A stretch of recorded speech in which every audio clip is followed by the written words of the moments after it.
श्रीमद कुंज विहारणे नमः। श्री स्वामी हरिदास विजय तीर्थराम, श्री युगल सरकार, सदगुरुदेव और आप सभी रसिक भक्त वृंदों को श्री चरणों में दास का सादर साष्टांग दंडवत प्रणाम। आज श्रीमद भागवत महापुराण के दशम स्कंद के अंतर्गत 23वां अध्याय यज्ञ पत्नियों पर कृपा।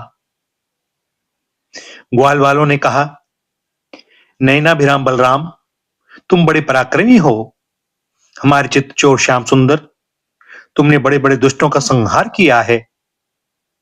उन्हीं दुष्टों के समान यह भूख भी हमें सता रही है, अतः तुम दोनों इसे भी बुझाने का कोई उपाय करो।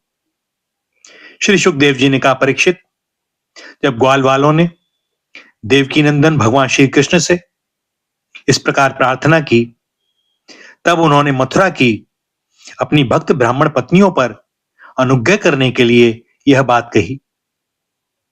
मेरे प्यारे मित्रों, यहां से थोड़ी ही दूर पर वेद पाठी ब्राह्मण स्वर्ग की कामना से आंगी रस नाम का यज्ञ कर रहे हैं। तुम उनकी यज्ञशाला में जाओ। ग्वाल वालों, मेरे भेजने से वहां जाकर तुम लोग मेरे बड़े भाई भगवान श्री बलराम जी का और मेरा नाम लेकर कुछ थोड़ा सा भात भोजन की सामग्री मांग लाओ। जब भगवान ने ऐसी आज्ञा दी, तब ग्वाल बाल उन ब्राह्मणों की यज्ञशाला में गए और उनसे भगवान की आज्ञा के अनुसार ही अन्न मांगा। पहले उन्होंने पृथ्वी पर गिरकर दंडवत प्रणाम किया और फिर हाथ जोड़कर कहा, पृथ्वी के मूर्तिमान देवता ब्राह्मणों, आपका कल्याण हो। आपसे निवेदन है कि हम ब्रज के ग्वाले हैं। भगवान श्री कृष्ण और बलराम की आज्ञा से हम आपके पास आए हैं। आप हमारी बात सुने। भगवान बलराम और श्री कृष्ण गौएं चराते हुए यहां से थोड़ी ही दूर पर आए हुए हैं। उन्हें इस समय भूख लगी है और वे चाहते हैं कि आप लोग उन्हें थोड़ा सा भात दे दें। ब्राह्मणों, आप धर्म का मर्म जानते हैं। यदि आपकी श्रद्धा हो तो उन भोजनार्थियों के लिए कुछ भात दे दीजिए। सज्जनों, जिस यज्ञ दीक्षा में पशु बलि होती है, उसमें और सौत्रामणि यज्ञ में दीक्षित पुरुष का अन्न नहीं खाना चाहिए। इनके अतिरिक्त और किसी भी समय किसी भी यज्ञ में दीक्षित पुरुष का भी अन्न खाने में कोई दोष नहीं है। परीक्षित, इस प्रकार भगवान के अन्न मांगने की बात सुनकर भी उन ब्राह्मणों ने उस पर कोई ध्यान नहीं दिया। वे चाहते थे स्वर्ग आदि तुच्छ फल और उनके लिए बड़े बड़े कर्मों में उलझे हुए थे। सत्य पूछो तो वे ब्राह्मण ज्ञान की दृष्टि से थे बालक ही, परंतु अपने को बड़ा ज्ञान वृद्ध मानते थे।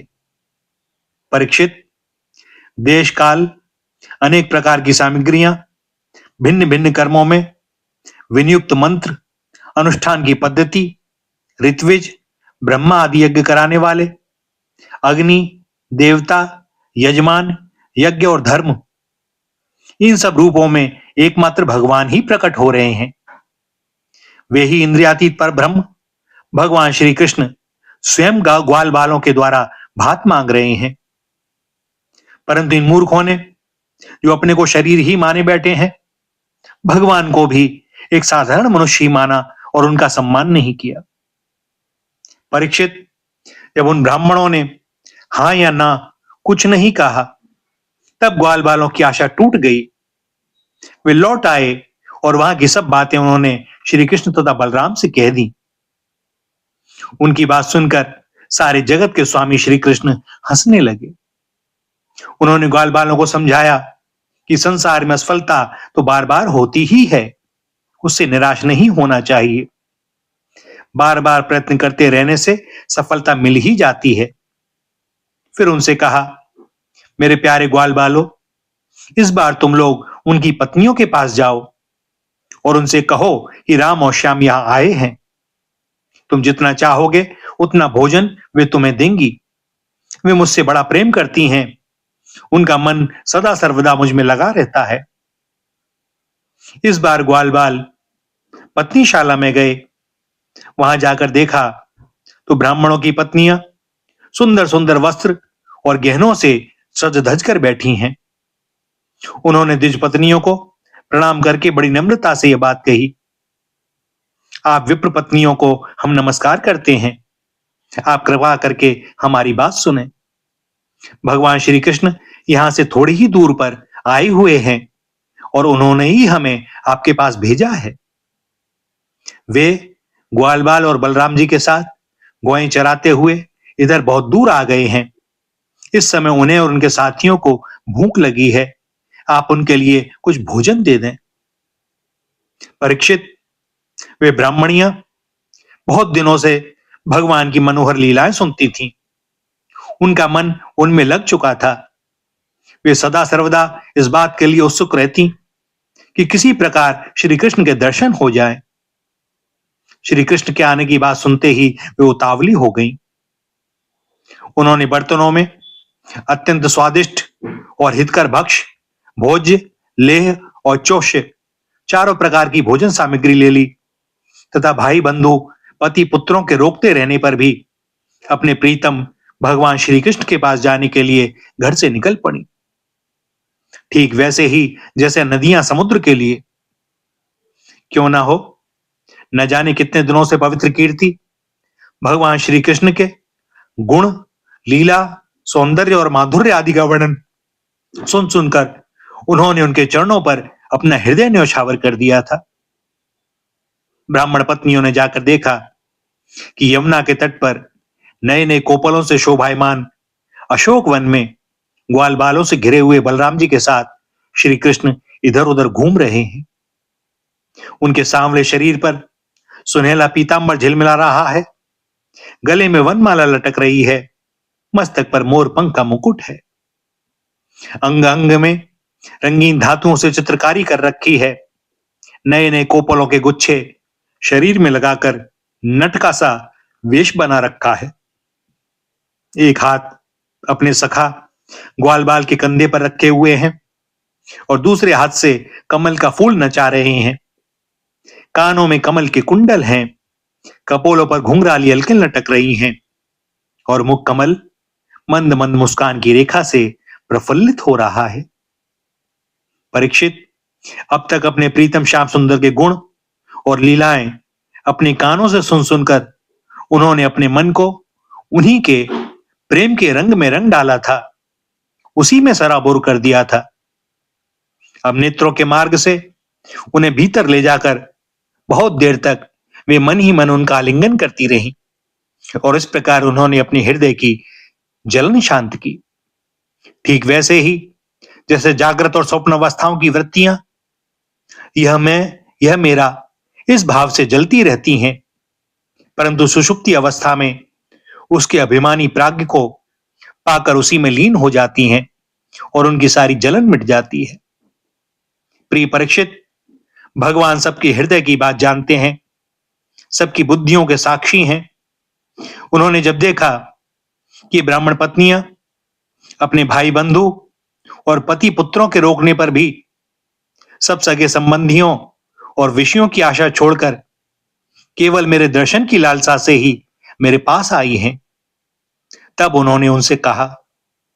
उस समय उनके मुखारविंद पर हास्य की तरंगें अटखेलियां कर रही थीं। भगवान ने कहा, महाभाग्यवती देवियों, तुम्हारा स्वागत है, आओ बैठो, कहो हम तुम्हारा क्या स्वागत करें। तुम लोग हमारे दर्शन की इच्छा से यहां आई हो, यह तुम्हारे जैसे प्रेमपूर्ण हृदय वालों के योग्य ही है। इसमें संदेह नहीं कि संसार में अपनी सच्ची भलाई को समझने वाले जितने भी बुद्धिमान पुरुष हैं, वे अपने प्रीतम के समान ही मुझसे प्रेम करते हैं और ऐसा प्रेम करते हैं जिसमें किसी प्रकार की कामना नहीं रहती, जिसमें किसी प्रकार का व्यवधान, संकोच, छिपाव, दुविधा या द्वैत नहीं होता। प्राण, बुद्धि, मन, शरीर, स्वजन, स्त्री, पुत्र और धन आदि संसार की सभी वस्तुएं जिसके लिए और जिसकी सन्निधि से प्रिय लगती हैं, उस आत्मा से, परमात्मा से, मुझ श्री कृष्ण से बढ़कर और कौन प्यारा हो सकता है। इसलिए तुम्हारा आना उचित ही है। मैं तुम्हारे प्रेम का अभिनंदन करता हूं, परंतु अब तुम लोग मेरा दर्शन कर चुकी, अब अपनी यज्ञशाला में लौट जाओ। तुम्हारे पति ब्राह्मण गृहस्थ हैं, वे तुम्हारे साथ मिलकर ही अपना यह यज्ञ पूर्ण कर सकेंगे। ब्राह्मण पत्नियों ने कहा, अंतर्यामी श्याम सुंदर, आपकी यह बात निष्ठुरता से पूर्ण है। आपको ऐसी बात नहीं कहनी चाहिए। श्रुतियां कहती हैं कि जो एक बार भगवान को प्राप्त हो जाता है, उसे फिर संसार में नहीं लौटना पड़ता। आप अपनी यह वेदवाणी सत्य कीजिए। हम अपने समस्त सगे संबंधियों की आज्ञा का उल्लंघन करके आपके चरणों में इसलिए आई हैं कि आपके चरणों से गिरी हुई तुलसी की माला अपने केशों में धारण करें। स्वामी, अब हमारे पति पुत्र, माता पिता, भाई बंधु और स्वजन संबंधी हमें स्वीकार नहीं करेंगे, फिर दूसरों की तो बात ही क्या है। वीर शिरोमणे, अब हम आपके चरणों में आ पड़ी हैं, हमें और किसी का सहारा नहीं है, इसलिए अब हमें दूसरे की शरण में न जाना पड़े, ऐसी व्यवस्था कीजिए। भगवान श्री कृष्ण ने कहा, देवियों, तुम्हारे पति पुत्र, माता पिता, भाई बंधु कोई भी तुम्हारा तिरस्कार नहीं करेंगे। उनकी तो बात ही क्या, सारा संसार तुम्हारा सम्मान करेगा। इसका कारण है कि अब तुम मेरी हो गई हो, मुझसे युक्त हो गई हो। देखो ना, ये देवता मेरी बात का अनुमोदन कर रहे हैं। देवियों, इस संसार में मेरा अंग संग ही मनुष्यों में मेरी प्रीति या अनुराग का कारण नहीं है, इसलिए तुम जाओ, अपना मन मुझ में लगा दो, तुम्हें बहुत शीघ्र मेरी प्राप्ति हो जाएगी। श्री सुखदेव जी कहते हैं, परीक्षित, जब भगवान ने इस प्रकार कहा, तब वे ब्राह्मण पत्नियां यज्ञशाला में लौट गईं। उन ब्राह्मणों ने अपनी स्त्रियों में तनिक भी दोष दृष्टि नहीं की, उनके साथ मिलकर अपना यज्ञ पूरा किया। उन स्त्रियों में से एक को आने के समय ही उसके पति ने बलपूर्वक रोक लिया था। इस पर उस ब्राह्मण पत्नी ने भगवान के वैसे ही स्वरूप का ध्यान किया जैसा कि बहुत दिनों से सुन रखा था। जब उसका ध्यान एकाग्र हो गया, तब मन ही मन भगवान का आलिंगन करके उसने कर्म के द्वारा बने हुए अपने शरीर को छोड़ दिया, अर्थात शुद्ध सत्वमय दिव्य शरीर से उसने भगवान की सन्निधि प्राप्त कर ली। इधर भगवान श्री कृष्ण ने ब्राह्मणियों के लाए हुए उस 4 प्रकार के अन्न से पहले ग्वाल वालों को भोजन कराया और फिर उन्होंने स्वयं भी भोजन किया। परीक्षित, इस प्रकार लीला मनुष्य भगवान श्री कृष्ण ने मनुष्य की सी लीला की और अपने सौंदर्य, माधुर्य, वाणी तथा कर्मों से गौएं, ग्वाल बाल और गोपियों को आनंदित किया और स्वयं भी उनके अलौकिक प्रेम रस का आस्वादन करके आनंदित हुए। परीक्षित, इधर जब ब्राह्मणों को मालूम हुआ कि श्री कृष्ण तो स्वयं भगवान हैं, तब उन्हें बड़ा पछतावा हुआ। वे विचार करने लगे कि जगदीश्वर भगवान श्री कृष्ण और बलराम की आज्ञा का उल्लंघन करके हमने बड़ा भारी अपराध किया है। वे तो मनुष्य की सी लीला करते हुए भी परमेश्वर ही है।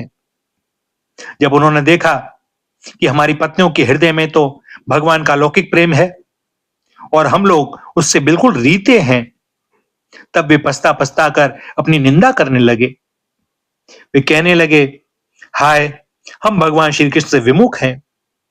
बड़े ऊंचे कुल में हमारा जन्म हुआ, गायत्री ग्रहण करके हम देवजाति हुए, वेदाध्ययन करके हमने बड़े बड़े यज्ञ किए, परंतु वह सब किस काम का। धिक्कार है, धिक्कार है। हमारी विद्या व्यर्थ गई, हमारे व्रत बुरे सिद्ध हुए, हमारी इस बहुज्ञता को धिक्कार है। ऊंचे वंश में जन्म लेना, कर्मकांड में निपुण होना किसी काम ना आया, इन्हें बार बार धिक्कार है। निश्चय ही भगवान की माया बड़े बड़े योगियों को भी मोहित कर लेती है, तभी तो हम कहलाते हैं मनुष्यों के गुरु और ब्राह्मण, परंतु अपने सच्चे स्वार्थ और परमार्थ के विषय में बिल्कुल भूले हुए हैं। कितने आश्चर्य की बात है। देखो तो सही, यद्यपि ये स्त्रियां हैं, तथापि जगत गुरु भगवान श्री कृष्ण में इनका कितना अगाध प्रेम है, अखंड अनुराग है। इसी से इन्होंने गृहस्थी की वो बहुत बड़ी फांसी भी काट डाली जो मृत्यु के साथ भी नहीं कटती। इनके न तो द्विजाति के योग्य यज्ञोपवीत आदि संस्कार हुए हैं और न तो इन्होंने गुरुकुल में ही निवास किया है, न इन्होंने तपस्या की है और न तो आत्मा के संबंध में ही कोई विवेक विचार किया है। उनकी बात तो दूर रही, इनमें न तो पूरी पवित्रता है और न तो शुभ कर्मी ही।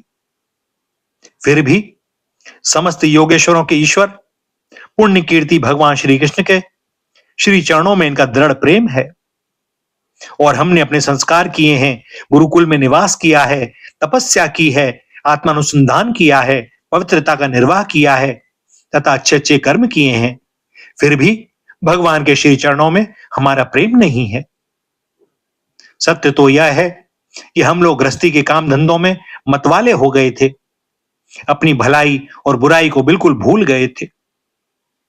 ओह भगवान की कितनी कृपा है, भक्त वत्सल प्रभु ने ग्वाल बालों को भेजकर उनके वचनों से हमें चेतावनी दी और अपनी स्मृति दिलाई।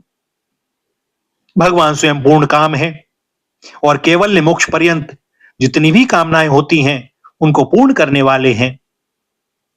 यदि हमें सचेत नहीं करना होता तो उनका हम सरी के क्षुद्र जीवों से प्रयोजन ही क्या हो सकता था। अवश्य ही उन्होंने इसी उद्देश्य से मांगने का बहाना बनाया, अन्यथा उन्हें मांगने की भला क्या आवश्यकता। स्वयं लक्ष्मी अन्य से देवताओं को छोड़कर और अपनी चंचलता गर्व आदि दोषों का परित्याग करके केवल एक बार उनके श्री चरण कमलों का स्पर्श पाने के लिए सेवा करती रहती है।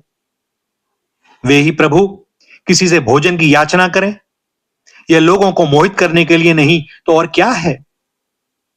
देश काल पृथक पृथक सामग्रियां, उन कर्मों में विनियुक्त मंत्र, अनुष्ठान की पद्धति, ऋत्विज, अग्नि देवता, यजमान, यज्ञ और धर्म सब भगवान के ही स्वरूप हैं। वे ही योगेश्वरों के भी ईश्वर भगवान विष्णु स्वयं श्री कृष्ण के रूप में यदुवंशियों में अवतीर्ण हुए हैं। यह बात हमने सुन रखी थी, परंतु हम इतने मूढ़ हैं कि उन्हें पहचान ना सके।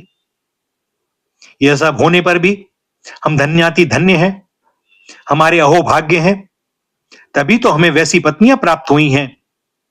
उनकी बुद्धि, उनकी भक्ति से हमारी बुद्धि भी भगवान श्री कृष्ण के अविचल प्रेम से युक्त हो गई है।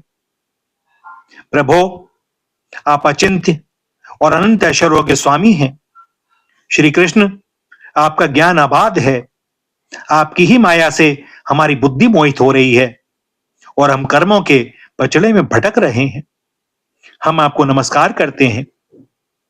वे आदि पुरुषोत्तम भगवान श्री कृष्ण हमारे इस अपराध को क्षमा करें, क्योंकि हमारी बुद्धि उनकी माया से मोहित हो रही है और हम उनके प्रभाव को न जानने वाले अज्ञानी हैं।